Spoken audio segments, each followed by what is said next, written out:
us. In the name of the Father, and of the Son, and of the Holy Spirit. Amen. Praise the Lord. Hallelujah. Praise the Lord. Hallelujah. As once again, we come at the feet of Jesus. Let us worship Him. Yes, Lord. We worship You in spirit and in truth. For You are everything, Lord. The soul of our soul, the life of our life, the love of our love. For without You, Lord, we are nothing. And without You, we cannot do anything, Lord. Just as a deer longs for water, in the same way, Lord, we long to worship You. For You are everything, Lord. And we love You so dearly, Lord. Love You, Lord. Love You.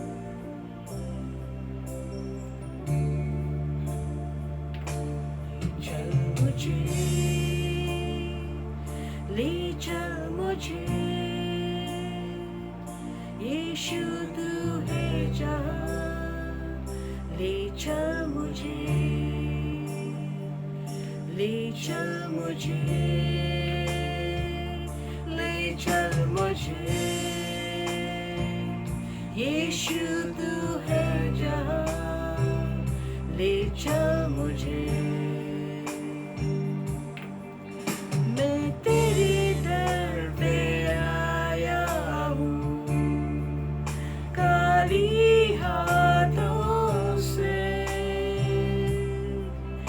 अपने sir को झुकाता हूँ झोली मेरी भर दे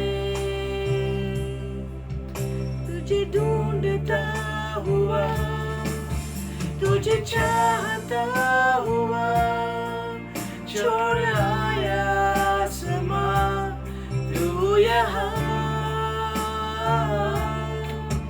भीड़ से मुझको चुना अपना बना लिया नाम तेरा है दिया यीशुआ ले चल मुझे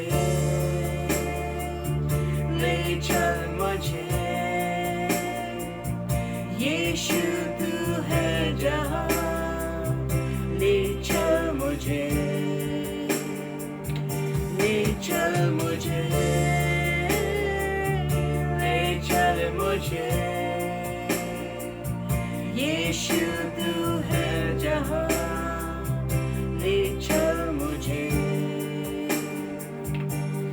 जैसे हिरनी पानी के लिए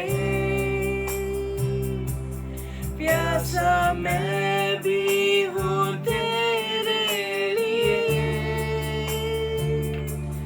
जैसे हिरनी पानी के लिए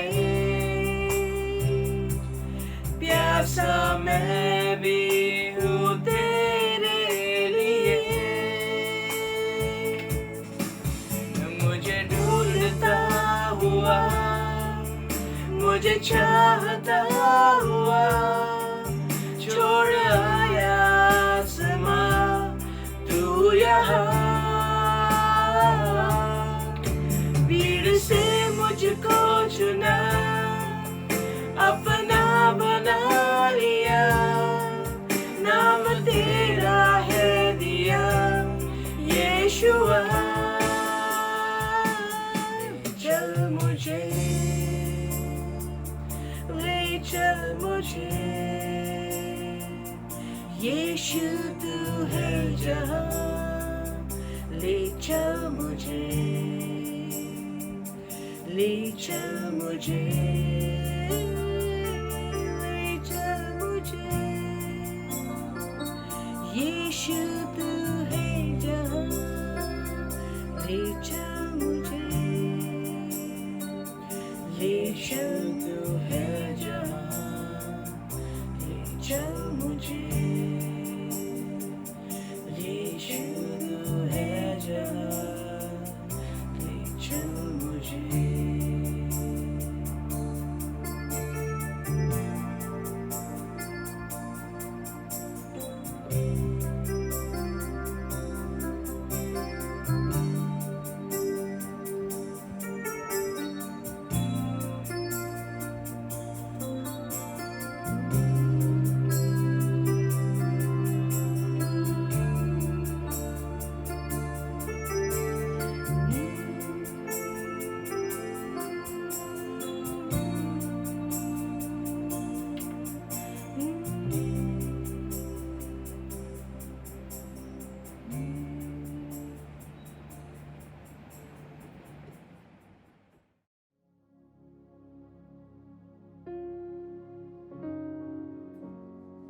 Praise the Lord, brothers and sisters. Welcome to this session, Intimacy with God, from devotee to disciple.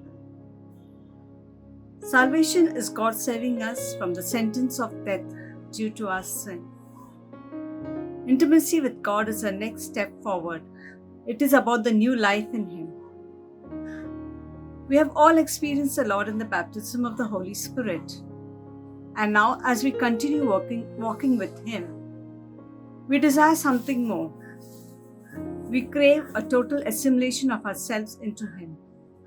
We want to have a deeper union with Him, a deeper connect with Him. We seek Him and desire Him. Yes, the world, the flesh, and the devil will try to take us away from the Lord. But the one who has truly experienced the Lord will always come back to Him, will always want a union with Him, will always desire to know Him more. St. Augustine said this to the Lord: "Our hearts were made for Thee, O Lord, and it will not find its rest until it rests in Thee." Even in periods of utter dryness, darkness, when we do not experience the Lord, we do not feel His presence in our lives, and such times will be very frequent. We seek to come back to the Lord. We seek to know Him more. We seek a deeper union with Him, a deeper connect with Him. We desire an intimacy with God and His Son Jesus. For me, it is good to be near God. This is Psalm chapter 73, verse 28.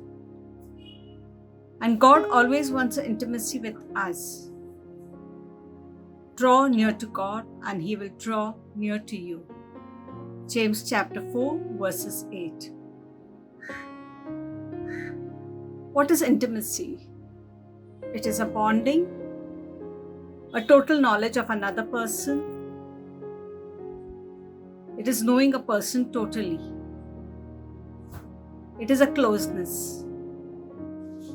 It, however, does not involve physical closeness. I may be sitting next to a person in a train or a bus, but I cannot said to be intimate with him. Whereas a friend of mine who's far away, but whom I'm totally in touch with, whom I know very well, who I can understand, I can say I'm intimate with that person. So intimacy is not about physical closeness. It is about having a touch with that person, having a connect with that person. Intimacy is not knowledge about another person. I may have all knowledge about Trump or Modi. I may have read about them. I may have even met them, but I cannot said to be in an intimate relationship with them, since I do not know what are their inner thoughts. I do not know what they are thinking. I do not know what sort of person they are. I do not know what is there in their spirit. Hence, I cannot be said to be in an intimate relationship with them. Intimacy with God is about a relationship with Him, about knowing Him totally, about experiencing Him in our lives. Is intimacy with God possible? Yes, it is. However, it is a lifelong process. No relationship can be built in 5 minutes or 1 hour. It takes an entire life to have a relationship with anybody, and more so with the Lord. It is a forever experience. Intimacy with God takes a lot of effort. It is not easy. It involves dying to yourselves. It involves giving up things which you like. All the things which I like may not be good. Some things which I like are good. But if they come in the way of my knowing God, it has to go. Intimacy is about giving up your independence. It is giving up your attitude of I know what is right and I will do just as I want. So, intimacy involves sacrifice and giving up things which may not be good. How do we know we have an intimate relationship with God? When we are in union with God, we experience Him in our lives. We know that He's with us. We hear His words of counsel and consolation given to us through teachings, through people whom we meet, through words of prophecy, through visions, to insights that we have in certain situations and things. When God directs us and leads us, when He gives us direction on giving up areas of sin, leading to repentance, guidance on how to deal with people, warnings that we receive when we are in difficult situation or when we are going to face our problems, healings, physical healings that we receive from the Lord can be because of our intimacy with Him. When we pray to Him and we seek His help, He heals us. Encouragement that I receive from the Lord, from other people, changes that I see in my behavior patterns arise due to my intimacy with God, due to my relationship with Him. All these changes are due to God's grace and working in my life.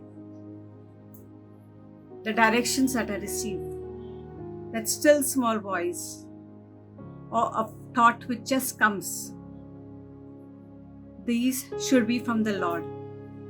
And a person who is in close union with God, who has intimacy with God, can easily discern what is of God and what is of His Spirit. If you are in an ongoing relationship with God, discernment is possible and easy. You know His voice and His words.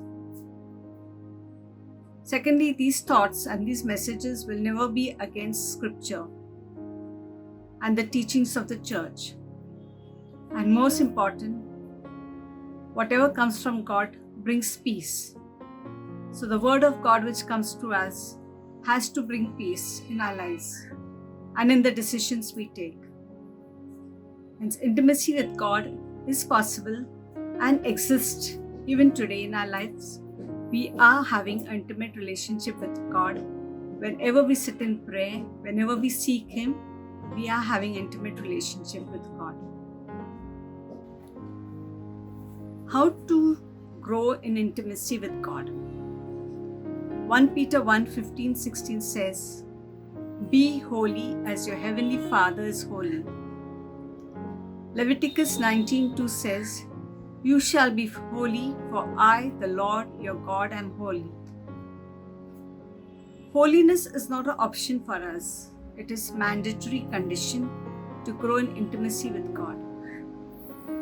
Our manner of life, our behavior should reflect the holiness of God. So we should work towards being holy, just as the Father God is holy, just as Jesus, His Son, is holy, just as the Holy Spirit is holy. Keep His commandments. The basic 10 commandments are encompassed into just 2 lines. Love God, love your neighbor. Love God. How do I love God? First, by putting Him first in my life. Give Him the center of my life. In all my decisions, I put Him first. I seek to know if this is the will of God. I surrender my will to Him. Secondly, be imitators of Christ. Walk as He walks. Think His thoughts. Ephesians chapter 5 verse 1 says, "Be therefore imitators of God as beloved children. Follow in His ways." There was a very wonderful book, Imitation of Christ by Thomas A. Kempis. I have read the book and I've tried to live according to the teachings of imitating Christ. To imitate Christ is to follow Him in all our ways. Thirdly, put on the mind of Christ. Think the thoughts of Christ. Romans chapter 12 verse 2 says, "Do not conform to this world, but be transformed by the renewing of your mind, so that you may know what is the perfect will of God." Philippians chapter 2 verses 5 to 10 speaks about the mind of Christ and how Christ became man for our sake, putting on humility, being a servant for us, and dying for our sins, saving us and giving us new life. We are likewise called to put on the mind of Christ, to think His thoughts, to think of how Christ would have behaved in a given situation, how we can live like Him and be like Him in all things. Fourthly, know the Lord. 1 John chapter 2 verse 3 to 6 says, "Now by this we know the Lord, if we keep His commandments.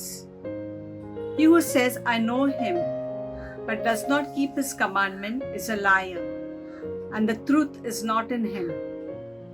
But whoever keeps His word, truly the love of God is perfected in him. By this we know that we are in Him. He who says he abides in Him ought himself also to walk as He walked." So we are called to be like Him, keep His commandments. So first we have to keep His commandments. How do I know the Lord? A. Seek Him. To know somebody, we have to seek the person. We have to find the person. So seek the Lord. Secondly, abide in Him. You not only seek the person, but you also be with the person, abide with the person, live with the person, stay close to the person. Abide in Him in all times, at all times, on the road, in the kitchen, when you are studying, when you're working. Think of the Lord at all times. Be in His presence at all times, wherever you are. John chapter 15 verses 4 to 6 says, "Abide in me and I in you. As the branch cannot bear fruit by itself, except it abides in the vine, no more can you except you abide in me." Secondly, worship the Lord. Submit yourself to His Lordship. There are 4 reasons why we should worship the Lord. First, we worship Jesus because of His divinity. He is God. So we worship Him because He is the divine God. We worship Jesus because of His supremacy. He is the one true living God, the supreme God. We worship Him for His humanity. God became flesh for us. We worship Him because of His humanity. He was one amongst us. How do I worship the Lord? I worship the Lord with songs, psalms, and spiritual songs. Praise God at all times, in all situations. Sing songs of praise. Sing songs of worship. Be in His presence through singing songs of praise and worship. Secondly, God is spirit, and those who worship Him must worship in spirit and in truth.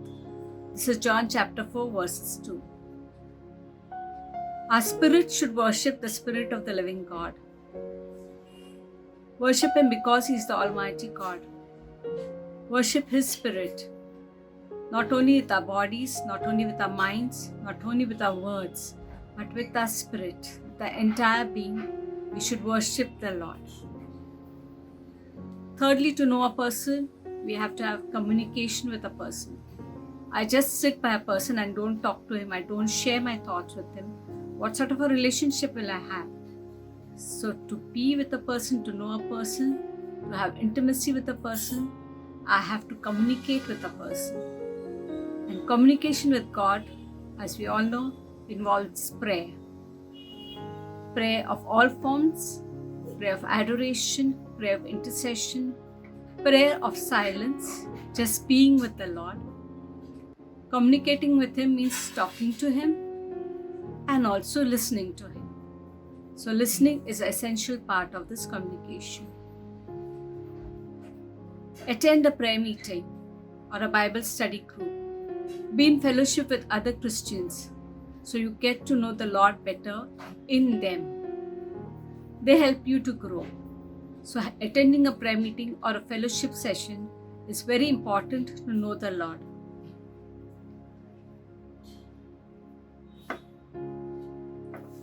Scripture, study of Scripture.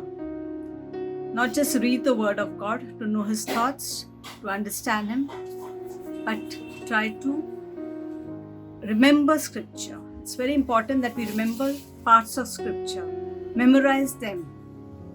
I know of this incident which I've read about of a missionary who was in a prison in China, and he did not have the written Word with him. He did not have any literature with him. He did not have the sacraments. He did not have anything with him to lead him to the Lord. But all he had was the scripture verses which he had memorized.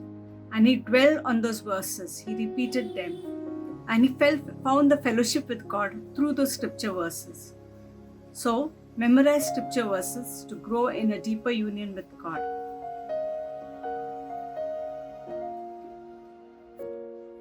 Another important aspect we have to consider is having faith and trust in God. We cannot be intimate with a person we do not trust. To know the Lord, we should have complete, total trust in Him and in His Word. Trust is at the heart of intimacy. The more we trust somebody, the closer we allow that person to come into our lives. If we do not trust somebody, we keep the person away. But when we trust a person, we allow the person to be a part of our lives and to live with us.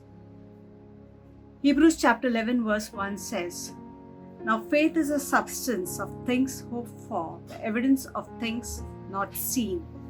So we have to have faith in the Lord that He will do everything good for us, that He will work in our lives. I have total trust in the Lord. I know what He says He will do. I know He will provide for my every need. I know He will take care of me. I know He will be there for me. Whether I need Him or not, He's always there for me. And this is my knowledge of Him.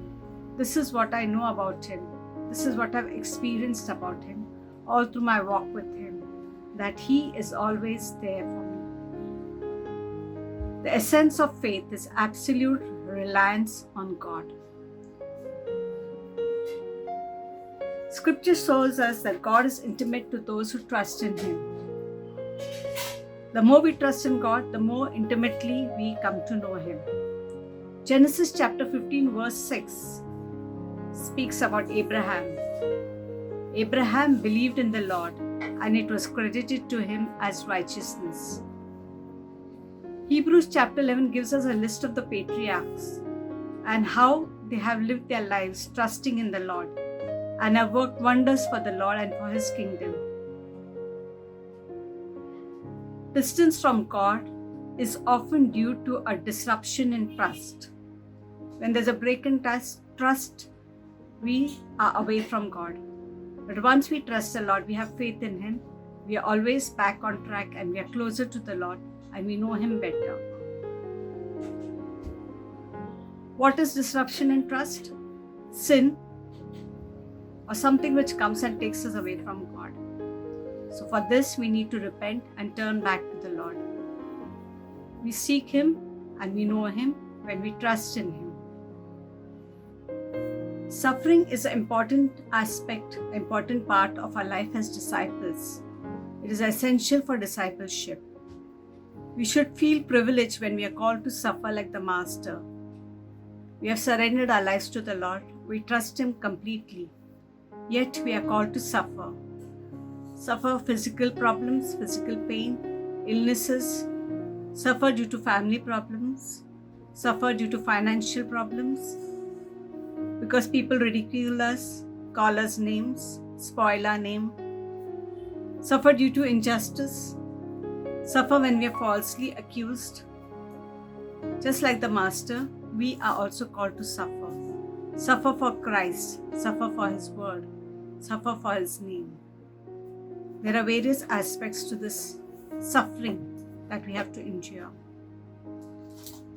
There are times we do not feel the presence of the Lord in this suffering. We ask the Lord, why did you let this happen to me? You knew you could prevent it, but yet you allowed it to happen. At these times, do we leave the Lord? No, we cling on to Him.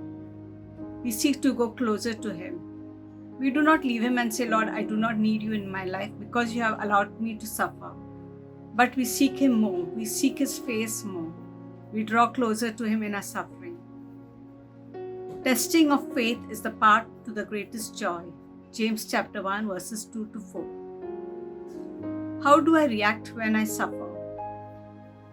Paul gives us a very good example of how we should deal with suffering.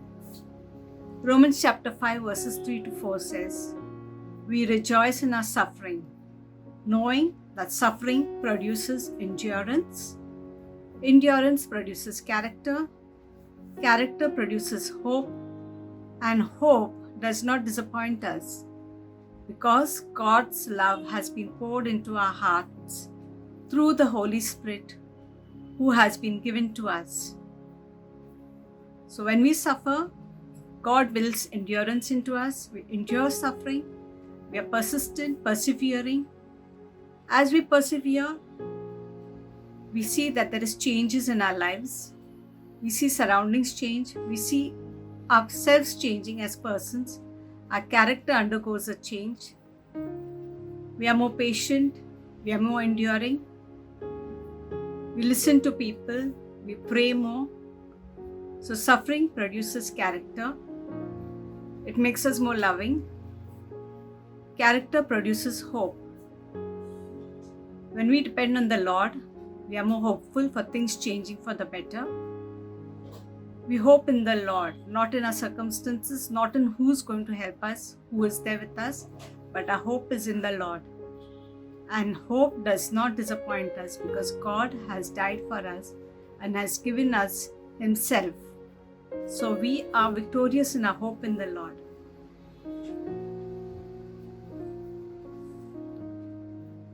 Very often in our suffering, we want to retaliate, we want to hit back, we want to justify ourselves in situation. But those who are united with Christ will endure these sufferings and like Christ, not hit back, not seek justice, not ask for justification, but seek the glory of the resurrection. So when you suffer, stay firm and cling to the Lord. Do not give up. Offer your suffering for the redemption of souls. Some years back, I went through a lot of physical problems, physical sufferings. I used to lie in bed and wonder whether I'm able to walk again, whether I'm able to go out again. And then I hit upon this idea and I offered the Lord every day of my suffering for the redemption of souls. I bargained with the Lord, Lord, one day of suffering, so many souls. And actually, my suffering reduced. Things became better. Because I think when you ask for redemption of soul, even the devil doesn't like us suffering. So this is one way to overcome suffering. Offer your suffering for redemption of soul, for blessings to come upon people. Continue trusting in the Lord. And you will experience changes in your life. The very suffering that you endure will liberate you, will set you free. Your mind will be set free from shame, from guilt, from pain. You will no longer want praise of people. You will no longer be wanting to criticize anybody. You will rest secure in the Lord.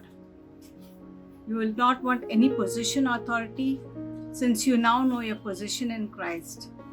So redemption of God comes to us through suffering and gives us liberty. So just hold on to Him, cling on to Him. The commandments of Christ are love God, love your neighbor. We have already dwelled on how to love God. We shall now consider love of neighbor. When we receive the love of God and we are in love with God, it flows out as love to our neighbors. The transformation of our life brings about love for others. How do I express this love to others? Through our ministry. Ministry of the love of God in the areas which we have been placed.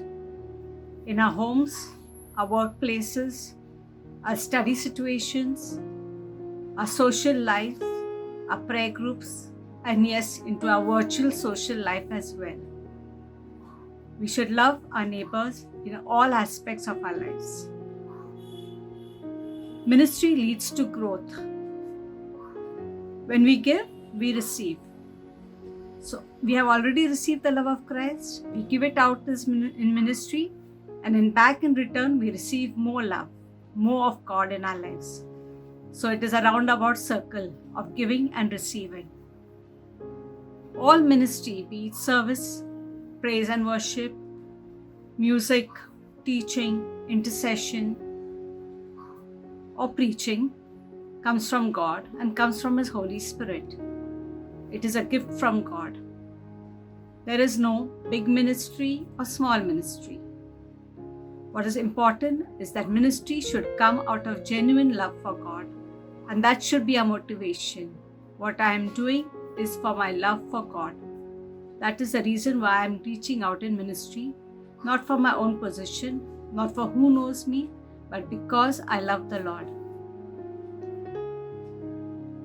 When God sees someone whose heart is fully trusting in Him, He fulfills His promises to him and lives with them. God comes strongly to support that saint. This is Chronicles chapter 2 verses 16 and chapter 16 verse 9. And God manifests Himself to him. Whoever has my commandments and keeps them, he it is who loves me. And he who loves me will be loved by my Father, and I will love him and manifest myself to him. John chapter 14 verse 21. So we are called to abide in the Lord, to love Him, to follow His commandments, and to love one another. Let us bow down our head in prayer, asking the Lord to dwell into our lives, to bring us in a closer union with Him, to increase our intimacy with Him. Lord, as we come before You, we bring ourselves to You. We bring our entire beings into Your presence. We ask You, Lord, to transform us, to draw us closer to You, to help us to have a deeper, intimate relationship with You. Lord, lead us and guide us as how we can grow in intimacy with You, how we can grow in discipleship. Help us in our prayer lives. Help us in loving others. Help us in being more and more like You, to put on Your mind and to dwell in Your presence always. Praise You, Lord. Thank You, Jesus. Thank You, Lord. Glory to Your name. All glory and honor to You, Lord Jesus Christ. Thank You, Lord. Amen. I'm Saint Lawrence.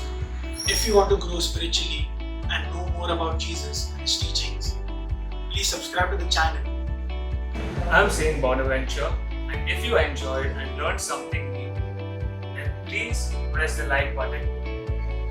I'm Saint Philomena, and I want you to please share this video with your family, friends, and all your WhatsApp groups. I am Saint Thomas of Villanova, and I want you all to comment a word or a scripture touch you the most watching this video. Hi friends, I am Saint Monica, and today I want to encourage you all to press the bell icon mentioned here below in order to get notified about every new spiritual content on this channel. Stay safe, stay blessed, stay connected.